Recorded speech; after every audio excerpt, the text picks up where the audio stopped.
दक्ष police news, पहिले खाकी मग बाकी. नाही कुठलाही विषय काही झालेला नाही. निश्चित या संदर्भामध्ये सगळे वरिष्ठ निर्णय घेतील. पण आम्हाला अतिशय चांगलं काम करायचं आहे.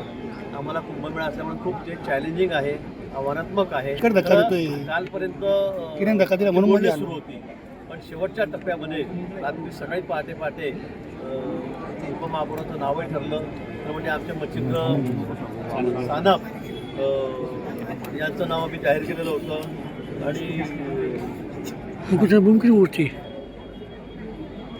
ऐन वेळेवर वरतून निरोपाला रात्रभर सगळे 4 वाजे नंतर असं ठरलं की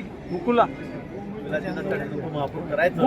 ऐन वेळी सकाळी मी 9:30-10 वाजता मच्छिंद्र सानप बाळासाहेब सानप यांना आम्ही राहुल आहे वगैरे आम्ही सगळे होतो आमदारांचे.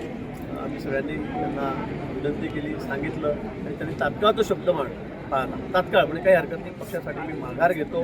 त्यांनी लगेच माघार घेतली. निश्चित पुढे भविष्यामध्ये त्यांचाही विचार चांगला केला जाईल. भाऊ, पण हा निर्णय घेताना उशीर तसं नव्हतं, तसं 2-3 दिवसापासून 3 दिवसावर आमची तयारी झालेली होती. नावाबाबत फक्त हे होतं, कुणाचं नाव करायचं काय ते त्यामुळे त्याला विलंब लागला. बाकी दुसरं काही नव्हतं. पण 3-4 दिवसापासूनच मला सीएम साहेबांनी सांगितलं होतं की आपल्याला युतीमध्ये जायचं आहे आणि म्हणून मग आम्ही तशीच तयारी. भाऊ, आपले